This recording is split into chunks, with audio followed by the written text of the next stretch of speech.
라디오 DJ 정혜원이다. 여기는 FM 98.7 황홀라디오. 오늘도 여러분의 마음속 이야기 함께하겠다. 오늘 이야기는 조금 진하다. 사랑과 배신, 그리고 가족을 살리기 위해 다시 돌아가야 하는 지옥 같은 인연에 대한 이야기다. 사연의 제목은 이렇다. 5년 전 약혼녀의 배신을 목격한 남자. 그날 이후 시간은 멈췄다. 그를 구해준 건 그녀의 동생.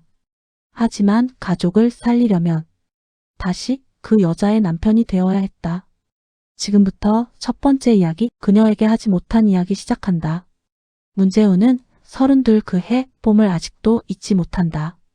5년 전 늦은 봄비가 억수같이 쏟아지던 날, 그는 인생의 전부라고 믿었던 여자 허민경의 배신을 목격했다. 재훈 오빠, 나 오늘 야근이라 못 가. 미안, 다음에 꼭 응? 그날 저녁 민경은 분명히 그렇게 말했다. 그러나 재훈의 눈앞에 펼쳐진 장면은 전혀 다른 현실이었다. 비에 젖은 호텔 로비, 그 안에서 환하게 웃으며 한 남자의 품에 안기는 민경. 손에는 재훈이 사준 약혼 반지가 아닌 낯선 반지가 반짝이고 있었다. 민경아? 입술이 먼저 이름을 내뱉었지만 목소리는 비에 섞여 허공으로 흩어졌다. 민경은 그를 보지 못했다. 아니, 설령 봤어도 모르는 척 했을 것이다. 그날 이후로 재훈에게 시간은 멈췄다. 회사도 친구도 미래도 모든 게 민경이라는 이름을 중심으로 돌던 삶이었다. 그 삶이 한순간에 산산이 부서지자 재훈은 그 조각 더미 위에 털썩 주저앉았다. 그리고 아주 천천히 망가져갔다. 술에 취한 밤이 이어졌고 출근길 지하철은 지옥행 열차처럼 느껴졌다. 거울을 보면 자신이 아닌 낯선 얼굴이 비쳤다. 그렇게 그는 점점 삶의 가장자리로 밀려났다.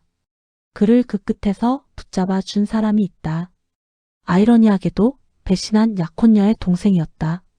이서운, 허민경의 이복 동생. 민경과 달리 튀지 않는 성격에 늘 뒤에 서 있던 아이. 과하게 꾸미지도 애써 웃지도 않는 눈. 대학 시절 재훈이 민경을 만나러 집에 갈 때면 늘 현관 쪽에 서 있던 소녀. 안녕하세요, 오빠. 정중하지만 선을 지키는 인사. 수줍게 웃으며 가져다 주던 미지근한 보리차 한 잔. 재훈에게 서훈은 그저 민경의 동생이었고 서훈에게 재훈은 언니가 사랑한다고 말하던 남자였다. 그래서였을까?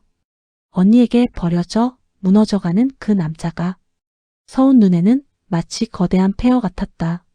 술에 취해 비틀거리며 도로 위로 나가던 밤. 재훈의 팔을 뒤에서 꽉 잡은 사람도 서훈이었다. 오빠, 이러면 안 돼요. 놔. 너랑 상관없는 일이야. 저랑 상관 있어요. 서훈의 눈이 떨렸다. 그 눈 속에는 죄책감, 분노, 그리고 설명하기 힘든 감정들이 뒤섞여 있었다. 언니가 잘못한 거예요. 그러니까 오빠까지 이렇게 망가지면 누가 이 얘기를 제대로 기억해 줄 수 있어요? 뭐? 언니 편도 오빠 편도 아닌 사람. 그래서 진짜 있었던 일을 끝까지 기억해 줄 사람. 그게 저라고 생각했어요. 재훈은 뒤늦게 깨달았다. 언니가 다른 남자와 함께 사라지는 그날 밤 제일 먼저 그 남자의 품에 안겨 울었던 건 민경이 아니라 서훈이었을 거라는 걸. 그날 이후로 서훈은 마치 오래된 친구처럼 그의 곁에 남았다. 아침마다 숙취해소제를 들고 찾아와 억지로라도 밥을 먹여보냈고 이력서를 다시 쓰게 만들고 다시 면접을 보게 만들었다. 오빠는 그냥 버려진 게 아니에요. 오빠는 잘못된 사람을 선택한 거예요. 그게 버려진 거랑 뭐가 달라? 달라요. 선택은 고칠 수 있지만 버려진 건 돌려놓을 수 없거든요. 그렇게 서훈은 재훈의 멈춘 시간을 아주 천천히 다시 움직이게 만들었다. 5년이라는 시간은 그렇게 흘렀다. 재훈은 새로운 회사에 적응했고 팀장으로 승진했으며 빚을 갚고 부모님이 사는 하룻밤 같은 단층집을 조금씩 고쳤다. 그러나 그의 마음속 가장 깊은 곳에는 언제나 두 개의 이름이 남아 있었다. 허민경, 그리고 이서운. 민경은 완전히 사라졌다. 해외로 나갔다는 소문만 들려왔다. 반면 서우는 곁에 남았다. 그녀는 간호사가 되었고 재훈의 어머니가 입원을 반복할 때마다 가장 먼저 달려와 도와주었다. 고혈압이니까 염분 조절 꼭 하셔야 돼요. 이 약은 식후, 이건 자기 전에. 아저씨 꼭 지켜주셔야 돼요. 서훈아, 너 아니었으면 어쩔 뻔했냐. 우리 재훈이도 참 복이다. 내 같은 애를 곁에 두고. 어머니의 말에 서훈은 고개를 푹 숙였다. 복이 아니라 죄 같다는 표정으로. 재훈은 그 눈빛을 볼 때마다 자신의 감정을 애써 눌러야 했다. 말하지 못한 고백이 목까지 차오를 때마다 그는 이렇게 되뇌곤 했다. 서훈이는 민경의 동생이다. 민경이 남긴 상처까지 함께 떠안고 살아온 아이. 내가 감정 섞으면 그 아이 삶이 더 꼬일 거야. 그래서 두 사람은 언제나 적당한 거리를 유지했다. 밤늦게까지 이어지는 카톡 대화도 우산 하나 나눠 쓰고 집까지 걸어가는 시간도 아무 일도 아니었던 것처럼 웃어 넘겼다.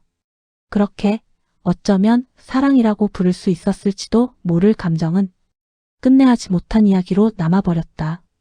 모든 것이 바뀐 건 또다시 한 번의 사고 때문이었다. 어머니가 갑자기 쓰러졌다.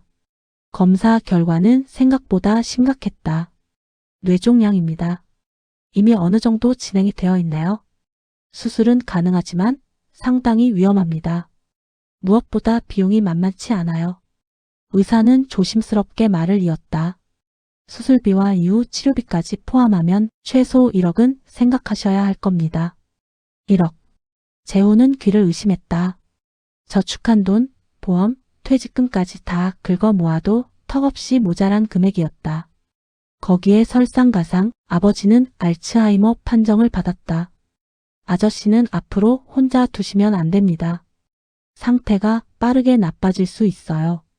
하루아침에 재훈의 삶은 손가락 사이로 흘러내리기 시작했다. 낡은 단층 집은 병실보다 더 차갑게 느껴졌고 냉장고에는 반찬 대신 약 봉투만 쌓여갔다. 그런데 불행은 항상 한꺼번에 몰려오는 법이다. 어머니의 수술 날짜를 두고 병원과 상의하던 날 병원 주차장으로 뛰어들던 서훈에게 사고가 났다. 빗길에 미끄러진 차 한 대가 서훈을 그대로 덮쳤다. 서훈아. 재훈은 눈앞에서 그 장면을 지켜봤다. 시간이 다시 멈춘 것 같았다. 서훈은 피투성이가 된 채 바닥에 쓰러졌고 눈동자는 이미 초점을 잃어가고 있었다. 오빠. 말하지 마, 서훈아. 괜찮을 거야. 괜찮을 거니까 제발 눈 감지 마. 그의 손을 잡은 서훈의 손가락이 떨렸다. 혹시 언니를 다시 만나게 되면 전해줘요. 무슨 말을 하려고 그래. 그런 일 없어. 넌 지금 나랑 같이 집에 가야 돼.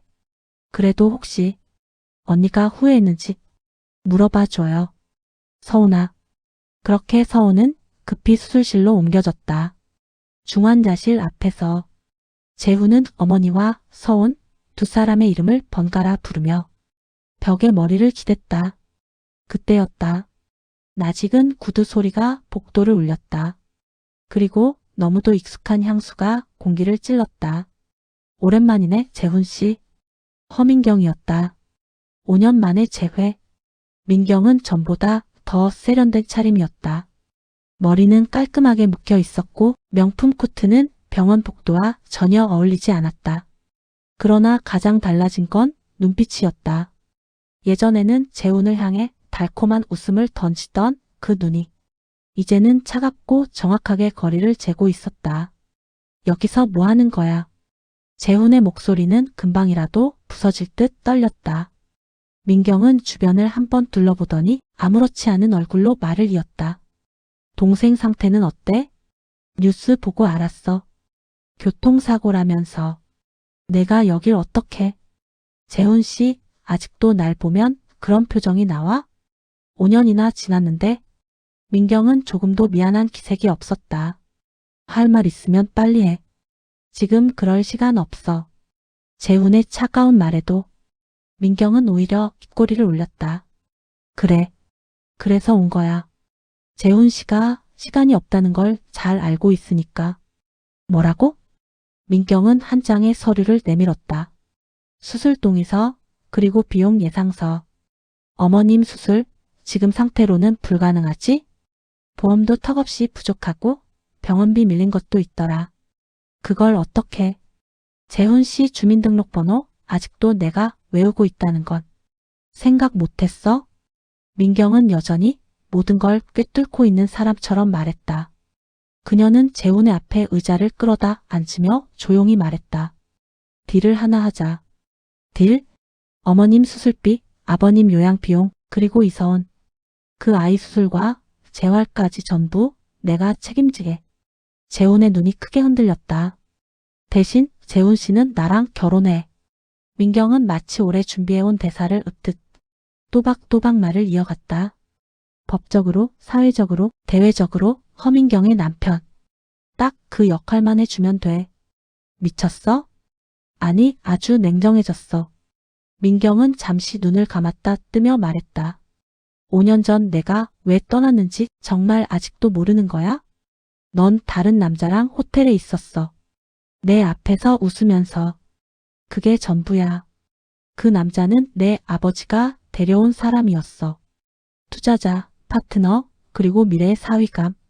민경은 쓴웃음을 지었다. 우리 집 재훈 씨가 생각하는 것처럼 부유하지 않아. 아버지 사업은 이미 기울어 있었고 나는 그걸 막기 위해 선택을 해야 했어. 그래서 넌 날 버렸지. 그래, 버렸어. 근데 그때 깨달았어. 사람을 한 번 버린다는 게 얼마나 무서운 일인지. 민경이 손가락을 꼬았다. 나도 버림받았거든. 그 남자에게, 그리고 아버지에게도. 그녀는 아주 짧게 웃었다. 재훈 씨, 난 지금 다시 선택해야 하는 상황이야. 아버지는 병원에 누워있고 회사는 벼랑 끝이고 내가 가진 카드는 점점 줄어들고 있어.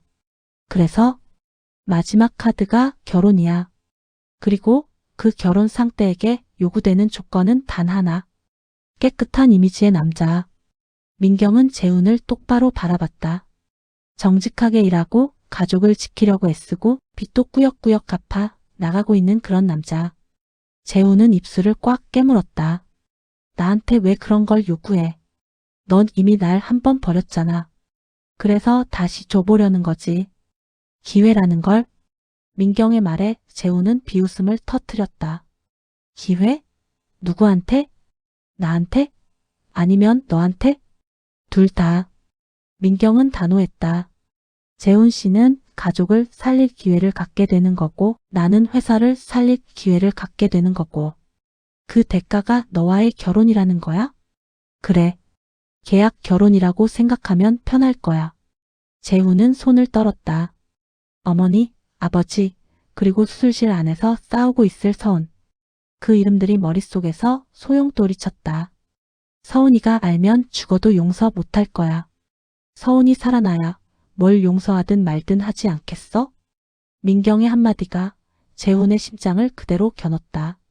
수술비가 없으면 서운도 버티기 힘들 거야. 입 다물어. 현실을 말한 거야. 잠시 침묵이 흘렀다. 민경은 조용히 자리에서 일어나며 말했다. 생각할 시간 줄게. 하지만 기회는 못 줘. 어머님 상태, 서운이 상태. 시간은 우리 편이 아니잖아. 그녀는 자신의 명함을 꺼내 의자 위에 내려놓았다. 결정하면 전화해. 그 순간부터 재훈 씨 인생은 다시 굴러가기 시작할 거야. 어디로 굴러갈지는 우리 둘 다 모르겠지만 민경이 병실을 나갔을 때 복도에는 다시 정적만이 흘렀다. 재훈은 명함을 한참 쳐다보다가 천천히 그러나 확실하게 주먹을 쥐었다. 5년 전 약혼녀의 배신을 목격한 남자. 그 별명은 이제 완전히 다른 의미로 다가오기 시작했다. 몇 시간이 지나 서운의 수술은 겨우 마무리됐다. 일단 고비는 넘겼습니다만 앞으로 재활이 중요합니다. 수술비와 장기 입원비가 필요하니 가족분들과 상의해서. 의사의 말은 뒤로 흐릿하게 멀어져 갔다. 재훈은 병원 로비 한가운데 서서 천장을 올려다봤다. 갑자기 세상이 너무 조용했다. 사람들은 분명 분주히 오가고 있었지만 그 소리가 귀에 들어오지 않았다. 그는 주머니에서 명함을 꺼냈다. 허민경. 한때는 자신의 미래라고 믿었던 이름. 명함을 쥔 손에 힘을 주면 줄수록 종이는 구겨졌고 그 구김 사이로 그의 인생도 함께 접히는 것 같았다. 어머니 수술비, 아버지 요양비, 서운의 재활비. 내 힘만으로는 도저히 감당할 수 없다. 그렇다면 재호는 눈을 감았다. 그의 머릿속에는 5년 전 호텔 앞에서 비를 맞고 서 있던 자신과 그를 뒤에서 잡아 끌던 서운의 손이 동시에 떠올랐다. 오빠는 그냥 버려진 게 아니에요. 잘못된 사람을 선택한 거예요. 그때 서운이 했던 말이 아이러니하게도 지금 결정의 기준이 되었다. 이번엔 내가 나 자신을 버리는 선택을 해야 하는 건가? 재우는 결국 전화를 걸었다. 민경의 사무실은 고층 빌딩의 유리창으로 둘러싸여 있었다. 밤 늦은 시간인데도 그녀는 아직 퇴근하지 않고 있었다. 생각은 끝났어? 민경은 재훈이 문을 열고 들어오자마자 물었다. 그는 대답 대신 민경의 책상 위에 놓인 계약서를 바라봤다. 이게 결혼 계약서야? 응. 우리가 서로에게 뭘 해줄 수 있는지 또 뭘 강요하지 않을 건지 적어둔 약속. 민경은 계약서 한 장을 넘기며 말했다. 첫 번째 조항. 우리는 서로에게 사랑을 요구하지 않는다. 재호는 씁쓸하게 웃었다. 사랑은 이미 죽었는데 요구할 것도 없지. 둘째. 각자의 사생활에는 간섭하지 않는다. 단, 외부에서 보기에는 행복한 부부여야 한다. 민경은 재훈을 바라봤다. 웃는 연기는 잘하지? 5년 전만큼은 못할 거야. 그래도 예전엔 잘했어. 민경은 잠시 눈을 피하며 다음 조항을 읽었다. 셋째, 계약 기간은 3년. 3년 후 서로 합의하에 이혼 가능. 3년이면 우리 집 사람들 수술과 치료는 다 끝나 있겠지. 그 전에라도 내가 쓰러질 수도 있고. 민경은 농담처럼 말했지만 눈빛은 전혀 가볍지 않았다. 재호는 펜을 들었다. 한 가지 조건을 더 추가하자. 조건? 넷째 조항. 재호는 계약서 여백에 직접 글을 써 내려갔다. 이 결혼으로 인해 제3자가 더 이상 상처받지 않도록 최선을 다한다. 민경의 눈썹이 움직였다. 제3자라면 서운? 그래. 서운이가 이 사실을 알게 되더라도 우리가 둘 다 감당할 수 있을 만큼만 우리는 나쁜 사람이 되자. 민경은 잠시 그 문장을 바라보더니 천천히 고개를 끄덕였다. 좋아. 추가하자. 그녀는 자신의 펜으로 조항 옆에 사인을 했다. 그리고 재훈을 향해 펜을 건넸다. 이걸로 다시 시작이네. 재훈은 깊게 숨을 들이쉬고 계약서 맨 아래에 자신의 이름을 썼다. 문재훈. 펜 끝이 종이를 스치는 소리가 유난히 크게 들렸다. 서명하는 순간 머릿속에서 어떤 목소리가 울렸다. 하지만 가족을 살리려면 다시 그 여자의 남편이 되어야 했다. 그건 누군가의 내레이션이 아니라 재훈 스스로 자기 인생에 내리는 잔혹한 설명 같았다. 민경이 웃었다.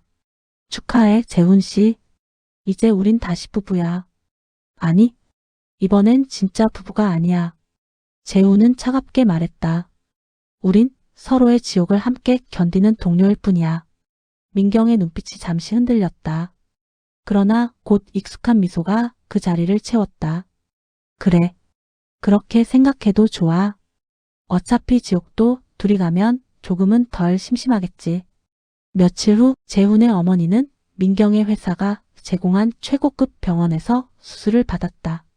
수술비와 입원비는 민경 회사 명의의 후원금으로 처리됐다. 아버지는 재훈이 몰랐던 요양원으로 옮겨졌다. 시설은 훨씬 좋았고 전문 요양사가 24시간 상주했다. 서운 역시 이름만 대면 알 수 있는 재활 병원으로 옮겨졌다. 최신 장비와 최고의 의료진이 붙었다. 이 정도면 사람 하나 데려오는 값 정도는 되겠지. 민경의 농담 섞인 말은 재훈의 가슴을 찔렀다. 그는 침울한 얼굴로 유리창 너머에서 재활훈련을 시작하는 서훈을 바라봤다. 서훈은 아직 목발 없이 걷지 못했다. 한 걸음을 내디딜 때마다 인상을 찌푸렸지만 그럼에도 포기하지 않았다. 재훈은 문 너머에서 손을 꽉 쥐었다. 미안하다, 서훈아.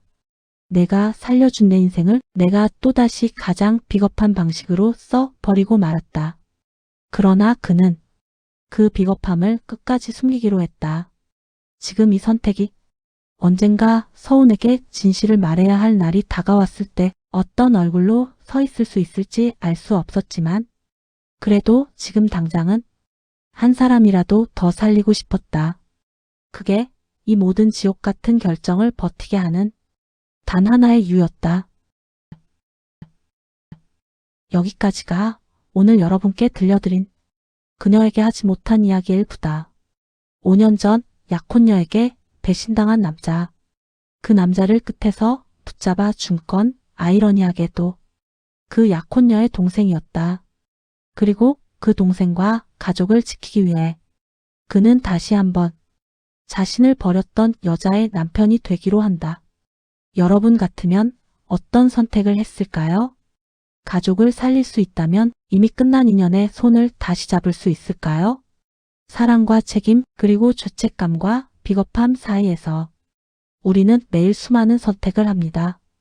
다음 이야기에서는 재훈과 민경의 계약 결혼이 어떤 파장을 불러오는지 그리고 서훈이 진실을 알게 되었을 때 어떤 선택을 하게 되는지 이어서 들려드리겠다. 여기는 FM 98.7 황홀라디오. 저는 DJ 정혜원이었다. 당신이 하지 못한 이야기 제가 대신 끝까지 들어드리겠다.